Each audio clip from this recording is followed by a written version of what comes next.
یعنی نبی کریم صلی اللہ علیہ وسلم کی زندگی کی ہر حرکت کو صحابہ کرام رضوان اللہ تعالی علیہم اجمعین نے محفوظ کر لیا اور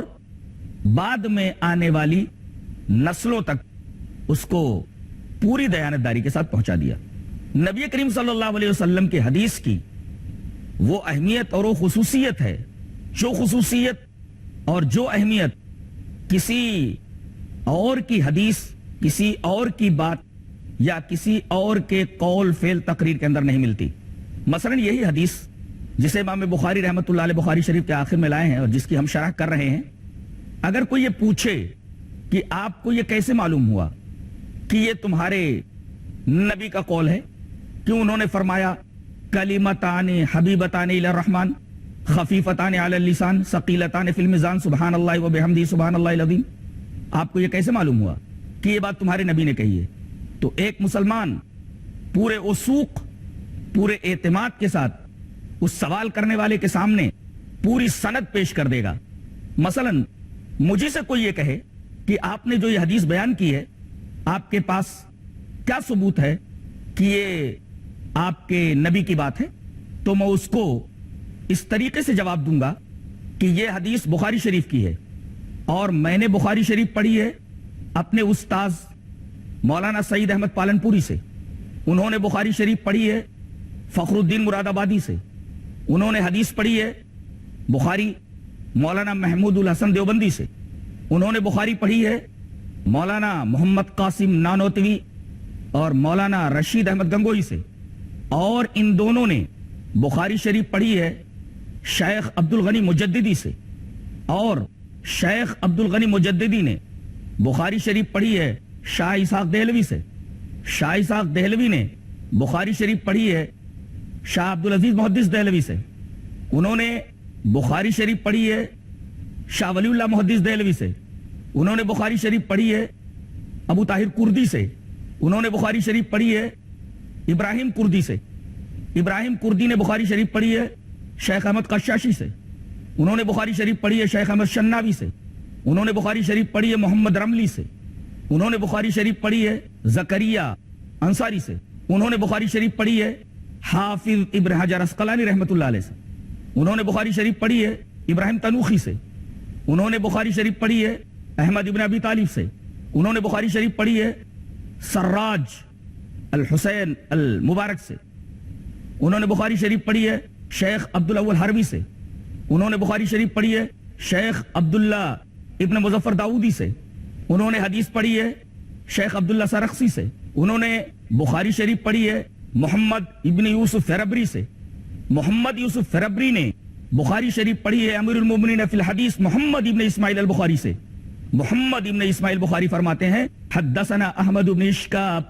حدثنا محمد بن فضیل عن عمارة بن القعقاع عن ابی زرعة عن ابی ہریرة قال قال النبی صلی اللہ علیہ وسلم کلمتان حبیبتان الی الرحمن خفیفتان علی اللسان ثقیلتان فی المیزان سبحان اللہ و بحمدہ سبحان اللہ العظیم. ناظرین کرام، آپ نے دیکھا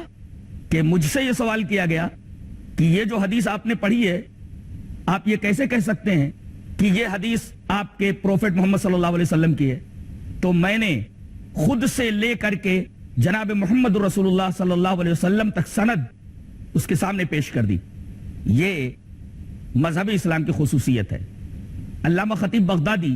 ایک بہت بڑے محدث گزرے ہیں، انہوں نے اپنی کتاب الکفایہ کے اندر ایک واقعہ نقل کیا ہے. ایک محدث نے ان سے یہ بیان کیا کہ جب ہمیں یہ معلوم ہوتا کہ نبی کریم صلی اللہ علیہ وسلم کی حدیث کسی ایسے آدمی کے پاس ہے جو دور دراز علاقے میں رہتا ہے، اس وقت نہ تو بسیں تھیں، نہ ٹرینیں تھیں، نہ پلینز تھے، لوگ اونٹوں کے اوپر سفر کیا کرتے تھے، گھوڑوں کے اوپر سفر کیا کرتے تھے، گدھوں کے اوپر سفر کیا کرتے تھے، خچروں کے اوپر سفر کیا کرتے تھے، اور راستے بڑے ہی دشوار گزار ہوا کرتے تھے. ناظرین کرام، یہاں وقت ہو گیا ہے ایک چھوٹے سے بریک کا، انشاءاللہ جلد ہی آپ کی خدمت پہ حاضر ہوتے ہیں. ناظرین کرام، السلام علیکم ورحمۃ اللہ وبرکاتہ. ہم یہ کہہ رہے تھے کہ علامہ خطیب بغدادی رحمۃ اللہ علیہ اپنی کتاب الکفایہ کے اندر یہ نقل کرتے ہیں کہ ایک محدث نے ان سے یہ بیان کیا کہ جب ہمیں یہ معلوم ہوتا کہ نبی کریم صلی اللہ علیہ وسلم کی حدیث کسی ایسے آدمی کے پاس ہے جو دور دراز علاقے میں رہتا ہے. اس وقت نہ تو بسیں تھیں، نہ ٹرینیں تھیں، نہ پلینز تھے. لوگ اونٹوں کے اوپر سفر کیا کرتے تھے، گھوڑوں کے اوپر سفر کیا کرتے تھے، گدھوں کے اوپر سفر کیا کرتے تھے، خچروں کے اوپر سفر کیا کرتے تھے، اور راستے بڑے ہی دشوار گزار ہوا کرتے تھے. لیکن اس کے باوجود اگر انہیں پتا چلتا کہ کسی دور دراز علاقے کے اندر کوئی ایسا شخص ہے جس کے پاس نبی کریم صلی اللہ علیہ وسلم کی کوئی حدیث ہے، تو وہ اس علاقے میں پہنچتے اور اس آدمی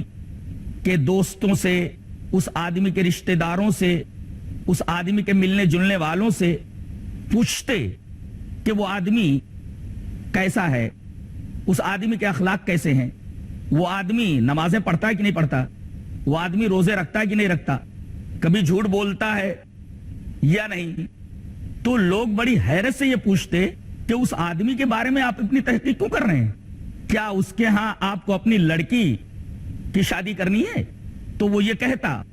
کہ ہمیں اپنی لڑکی کی شادی اس کے ہاں نہیں کرنی ہے. ہمیں یہ معلوم ہوا کہ اس کے پاس ہمارے نبی جناب محمد رسول اللہ صلی اللہ علیہ وسلم کی ایک حدیث موجود ہے. ہم دور دراز کا سفر کر کے صرف اسی مقصد سے آئے ہیں کہ اس آدمی کے پاس سے نبی کریم صلی اللہ علیہ وسلم کی وہ حدیث حاصل کریں. اور ہم تحقیق اس وجہ سے کر رہے ہیں اس لیے کہ حدیث کا لینا یہ بہت ذمہ داری کا کام ہے. نبی کریم صلی اللہ علیہ وسلم کی طرف کسی بات کی نسبت کرنے سے پہلے اس بات کی پوری تحقیق کر لینی ضروری ہے کہ آیا نبی کریم صلی اللہ علیہ وسلم کی طرف اس حدیث کا انتساب صحیح ہے یا نہیں صحیح. اس وجہ سے ہم اتنی تحقیق کر رہے ہیں. اور اللہ تبارک و تعالی نے ایسے لوگوں کو پیدا فرمایا جنہوں نے سند کے رجال کی پوری چھان بین کی، پوری تحقیق کی. اور آج جتنے بھی راویان حدیث ہیں، ایک ایک راوی کے پورے حالات و قوائف کتابوں میں درج ہیں کہ ان کا حافظہ کیسا تھا، ذہانت کیسی تھی، اخلاق و عادات کیسے تھے، آداب و اطوار کیسے تھے. تو یہ حدیث کی سند کی خصوصیت ہے. حافظ شمس الدین ذہبی رحمت اللہ علیہ کے بارے میں تو مشہور ہے کہ اگر تمام راویان حدیث کو ایک میدان میں کھڑا کر دیا جائے اور ان کو ایک ٹیلے پر کھڑا کر کے پوچھا جائے کہ فلاں راوی کیسا ہے، تو وہ انگلی اٹھا کر بتا دیں گے کہ یہ راوی ایسا ہے اور حدیث میں اس کا یہ مقام ہے. تو حدیث کی یہ عظمت جاننے کے بعد اب ہم آپ کے سامنے اس حدیث کا مفہوم پیش کرنا چاہتے ہیں. نبی کریم صلی اللہ علیہ وسلم نے ارشاد فرمایا کہ یہ دو کلمے ہیں اور ان دو کلموں کی تین اہمیتیں ہیں. ایک اہمیت تو یہ ہے کہ یہ اللہ کو بہت محبوب ہیں. دوسری اہمیت اور خصوصیت ان دو کلموں کی یہ ہے کہ یہ زبان سے ادائیگی کے اعتبار سے بہت ہی ہلکے ہیں. آدمی بڑی آسانی سے ان دو کلمات کو اپنی زبان سے ادا کر سکتا ہے. اور تیسرے یہ کہ میدان حشر میں اللہ تبارک و تعالی کے حضور میزان عمل پر یہ دو کلمے انتہائی بھاری ہوں گے. تو کلمات دو ہیں، خصوصیتیں تین ہیں. اب ایک سوال یہ پیدا ہوتا ہے کہ امام بخاری رحمت اللہ علیہ اس حدیث پاک کو جس کے اندر یہ دو کلمات ہیں اور دو کلمات کی تین خصوصیتیں ہیں، اسے بخاری شریف کے آخر میں کیوں لائے؟ جواب اس کا یہ ہے کہ بخاری شریف شروع ہوتی ہے باب بدء الوحی سے، اور ظاہر ہے یہ بتانا مقصود ہے کہ نبی کریم صلی اللہ علیہ وسلم نے جو باتیں فرمائیں وہ ساری کی ساری وحی سے تعلق رکھتی ہیں. یہ بتانا مقصود ہے کہ نبی کریم صلی اللہ علیہ وسلم اپنی طرف سے کوئی بات نہیں کہتے جب تک کہ اللہ تبارک و تعالی آپ کو نہ بتائے. جیسا کہ سورہ نجم میں اللہ تبارک و تعالی نے ارشاد فرمایا وَمَا يَنْتِقُ عَنِ الْهَوَىٰ إِنْ هُوَ إِلَّا وَحْيٌ يُوحَىٰ. میرے نبی جو کچھ بولتے ہیں اپنی خواہش سے نہیں بولتے، بلکہ ہر بات جو ان کی زبان سے نکلتی ہے، زبان صرف ان کی ہوتی ہے، بات میری ہوتی ہے. اب ان دو کلموں کے اندر کیا بات کہی گئی ہے اور ان دو کلموں کی اتنی اہمیت کیوں ہے، آئیے ہم اس کی وضاحت پیش کر دیں. باب بدء الوحی کے بعد حضرت امام بخاری رحمت اللہ علیہ ایمان کا چیپٹر باندھتے ہیں، کتاب الایمان. حالانکہ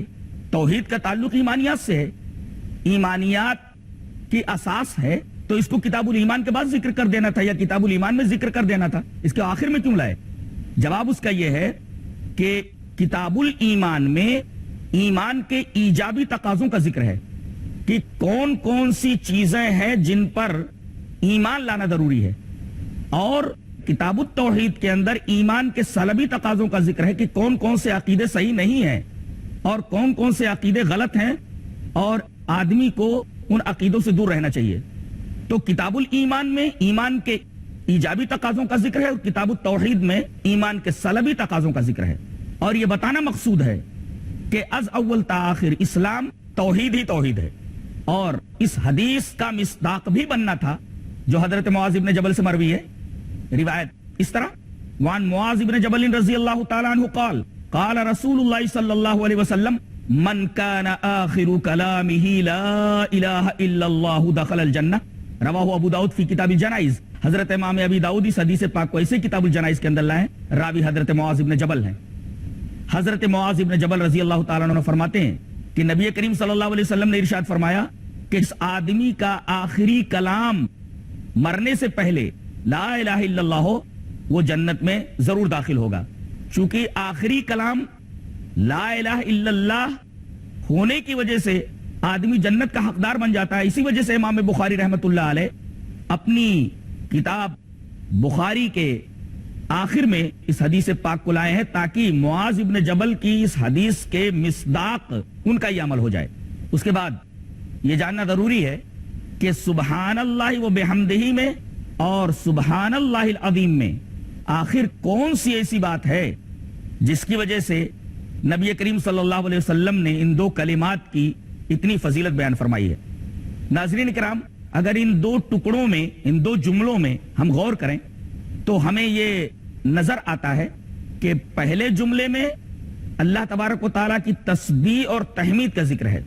سبحان اللہ و بحمدہ، تو سبحانہ سے اللہ تبارک و تعالیٰ کی تسبیح مستفاد ہوئی اور بحمدہ سے اللہ تبارک و تعالیٰ کی حمد مستفاد ہوئی، اور دوسرے ٹکڑے میں سبحان اللہ العظیم اللہ تبارک و تعالیٰ کی تسبیح اور اس کی عظمت مستفاد ہوئی، عظمت کا پتہ چلا۔ تسبیح اور تحمید میں کیا فرق ہے یہ جاننے سے پہلے میں آپ کو یہ بتا دوں کہ اگر کسی مقام پر صرف تسبیح کا ذکر ہو تو اس میں تحمید بھی داخل ہو جاتی ہے، اور اگر کہیں تحمید کا ذکر ہو وہاں تسبیح کا ذکر نہ ہو تو تحمید کے اندر تسبیح داخل ہو جاتی ہے، اور اگر دونوں کا ایک جگہ اجتماع ہو جائے تو سبحانہ کا مطلب الگ ہوتا ہے اور حمد کا مطلب الگ ہوتا ہے، تسبیح کا مطلب الگ ہوتا ہے اور تحمید کا مطلب الگ ہوتا ہے۔ ایک آیت جو سورہ بنی اسرائیل کے اندر ہے بہت ہی دلچسپ ہے، ناظرین کرام اس آیت کریمہ کو ذہن میں رکھیں۔ اللہ تبارک و تعالیٰ نے ارشاد فرمایا وَإِن مِّن شَيْءٍ إِلَّا يُسَبِّحُ بِحَمْدِهِ وَلَٰكِن لَّا تَفْقَهُونَ تَسْبِيحَهُمْ، کائنات کی ہر شے اللہ تبارک و تعالیٰ کی تسبیح اور تحمید کر رہی ہے۔ دیکھیں یہاں تسبیح کے ساتھ تحمید آئی ہے، وَإِن مِّن شَيْءٍ إِلَّا يُسَبِّحُ بِحَمْدِهِ، یسبح کے ساتھ یعنی تسبیح کے ساتھ تحمید ہے، اور یہ کہا گیا وَلَٰكِن لَّا تَفْقَهُونَ تَسْبِيحَهُمْ، لیکن تم ان کی تسبیح کو نہیں سمجھ سکتے، گویا کہ تسبیح کے اندر تحمید بھی داخل ہے، اس لیے کہ پہلے ذکر کیا گیا تسبیح اور تحمید اور اس کے بعد صرف تسبیح کہا گیا۔ اس کا مطلب تسبیح کو اگر الگ سے ذکر کیا جائے تو تحمید اس میں داخل ہو جاتی ہے۔ ایک جگہ اللہ تبارک و تعالیٰ نے ارشاد فرمایا وَمِنَ اللَّيْلِ فَسَبِّحْهُ وَإِدْبَارَ النُّجُومِ، یہ آیت کریمہ سورہ طور کی ہے جس میں اللہ تبارک و تعالیٰ نے یہ ارشاد فرمایا کہ رات کے ایک حصے کے اندر آپ اس کی تسبیح بیان کیجئے اور ستاروں کے ڈوبنے کے وقت۔ یہاں دیکھیں صرف تسبیح کا ذکر ہے لیکن اس کے اندر تحمید داخل ہو گئی ہے۔ تسبیح کس کو کہتے ہیں؟ اللہ تبارک و تعالیٰ کی ذات سے تمام عیوب کی نفی کرنا، یعنی اللہ تبارک و تعالیٰ تمام عیوب سے پاک ہے، یہ تسبیح ہے۔ اور حمد کا مطلب کیا ہوتا ہے؟ تمام خوبیاں اللہ میں پائی جاتی ہیں۔ ناظرین کرام، تسبیح کے بعد تحمید کا ذکر در حقیقت اللہ تبارک و تعالیٰ کی تعریف کو مکمل کرنا ہے، اس لیے کہ ہم کسی آدمی کے بارے میں یہ کہہ دیں کہ یہ آدمی برا نہیں ہے، اس سے تمام عیوب کی نفی کر دیں کہ یہ آدمی برا نہیں ہے،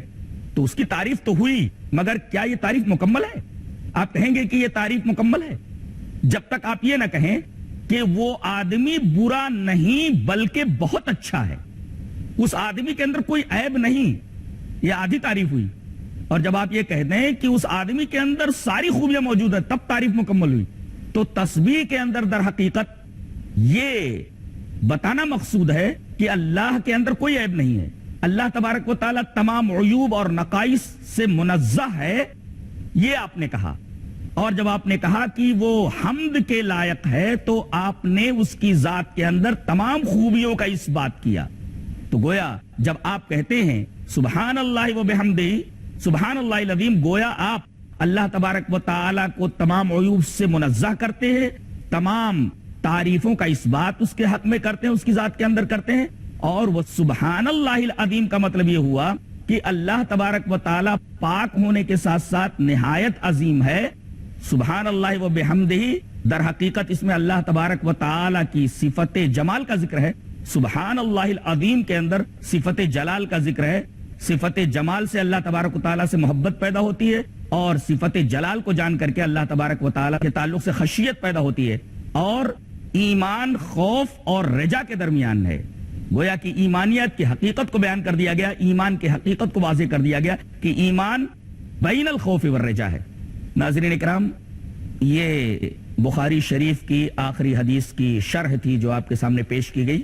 انشاءاللہ اگلے ایپیسوڈ کے اندر کسی اور عنوان کے ساتھ آپ کے سامنے حاضر ہوتے ہیں. تب تک کے لیے اجازت دیں. السلام علیکم ورحمۃ اللہ وبرکاتہ.